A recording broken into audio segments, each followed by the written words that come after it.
Hey guys, and welcome back to my channel. Pardon the mess here in the office, but I have a new bass case. This marks number 16 in my collection for those that are wondering, and let's go ahead and open it up.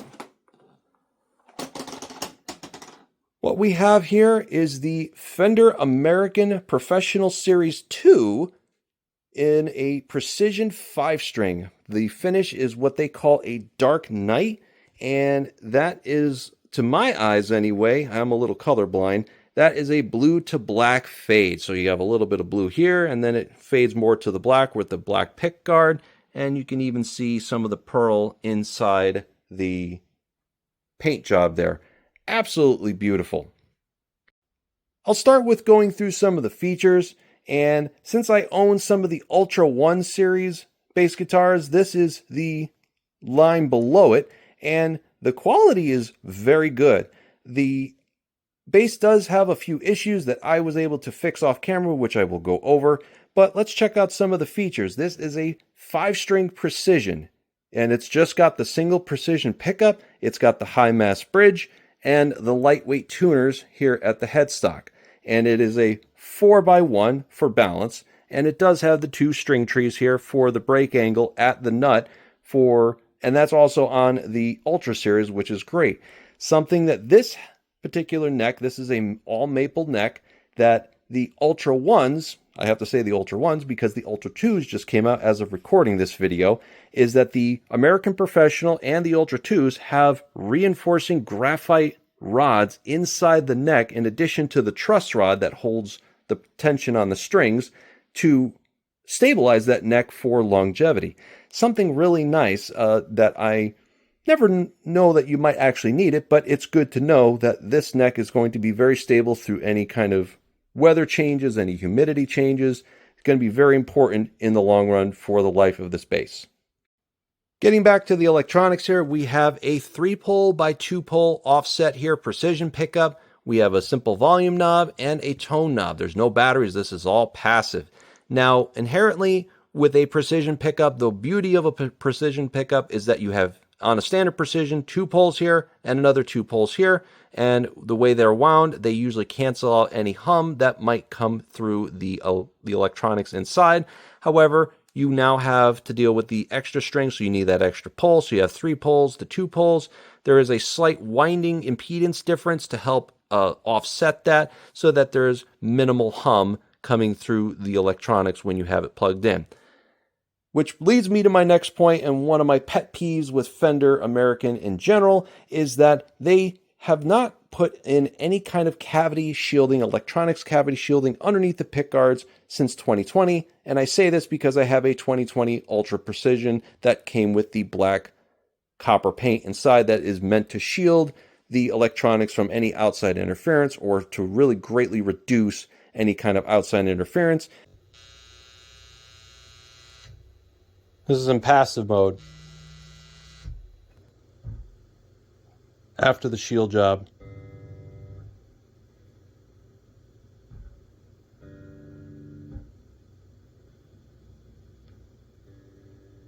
Very quiet now. However, being that this is a mid-level, I wouldn't really expect it, but it's just something like if you're going to spend, $1,700-$1,800 for this particular bass at sale price, I didn't pay that much, but you should be getting something in the department of shielding. Even the Ultra 1s that I have did not have any shielding, which was a real big pet peeve. That's why I'm making a big deal on that. For a little bit of copper paint inside to fix an issue like that, it really is something that Fender should be doing more again and just adding that to the building process of these bass guitars. That's just my opinion. So to remedy the lack of electronics shielding, I took off the pick guard and I discovered that it does have some shielding behind the pick guard, which is standard. However, the rest of the cavity has none. And I went ahead and added some copper tape to the cavity and added the ground wire that was, well, the ground wire was already there. I just went ahead and screwed the ground wire to the rest of the copper tape that covers the cavity now, and then put a little bit of electrical tape to insulate around where the jack and the pots are so that they wouldn't ground out unnecessarily. And that has solved the issue that I was running into, which is that this bass does buzz when you get it out of the box when you are not touching the strings. However, if you touch the strings, your body becomes part of the shield, and then it is quiet as a mouse. But I don't really like that. So with the shielding, now I don't worry about that, because if I'm not touching the strings, it does not buzz at all. It is extremely quiet.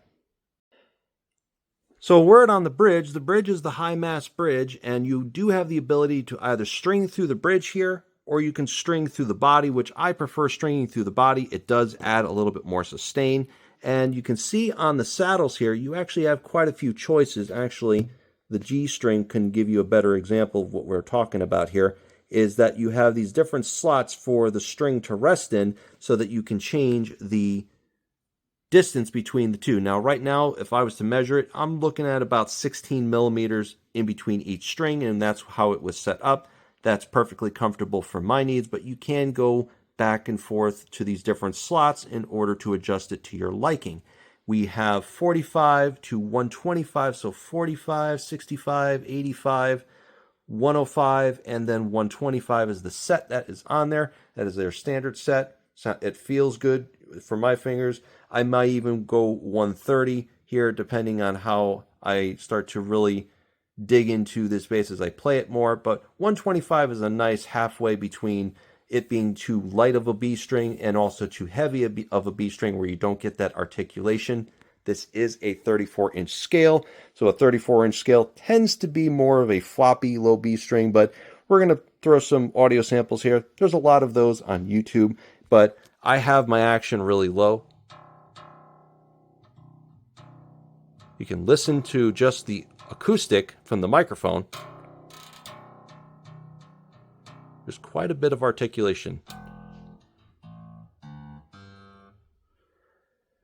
And that's what I look for. I usually play my bass guitars unplugged first, and put my ear to the neck to really listen to see how that string is articulating against the wood of the bass guitar itself before I plug it into an amp. Because then once you plug it into an amp, you get a lot more, the dynamics get much wider, obviously with you having the electronics behind you.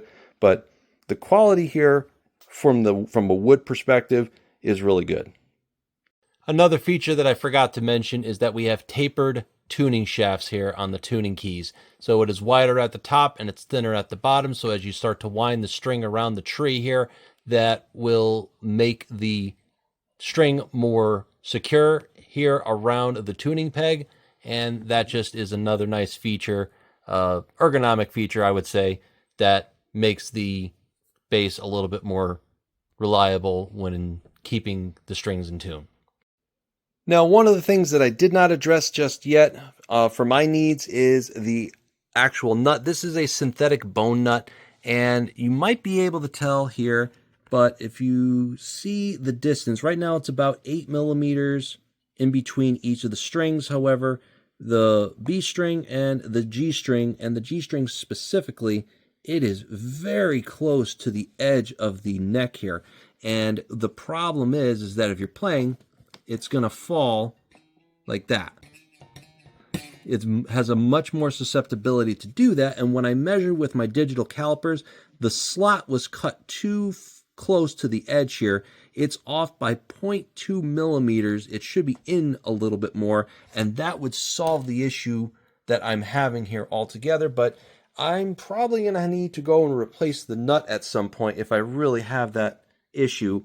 And you can see here that it's been compensated for by going into the leftmost slot here on the saddle. But right now, me playing it, I wasn't really running into too much of an issue, but just be aware that you might have to make that adjustment there. Now to everyone's favorite part here, I'm just going to run the bass directly into my Studio V3 Tube MP. It's got a 7025 tube in here, and we're going to be running the input and output somewhere around 1 o'clock, and it'll be going directly to the camera as I've done in the past.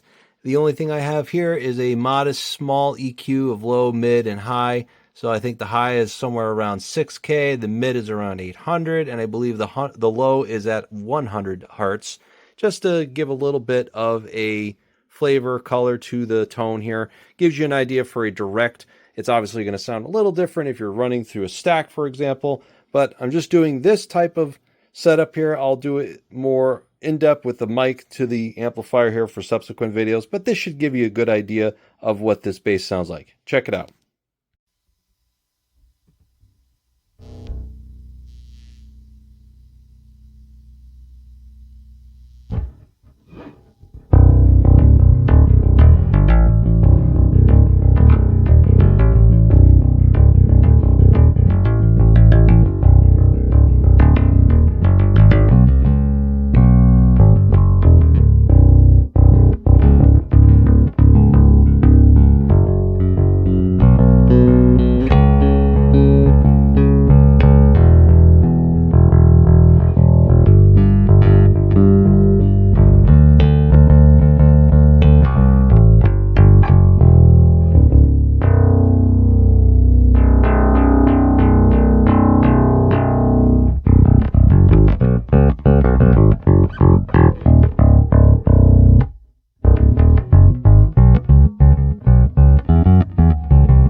Alright guys, well I'm going to end the video here. I hope this video has been helpful to anyone that's interested in buying the American Professional Series 2 5-string Precision. It is definitely an amazing sounding bass. I really love the dark night finish. You can even see how it changes color a little bit. It's more black than it is blue when the light hits it differently. If there's any questions, please let me know. And thank you guys so much again for supporting the channel and watching, and I will see you guys on the next review.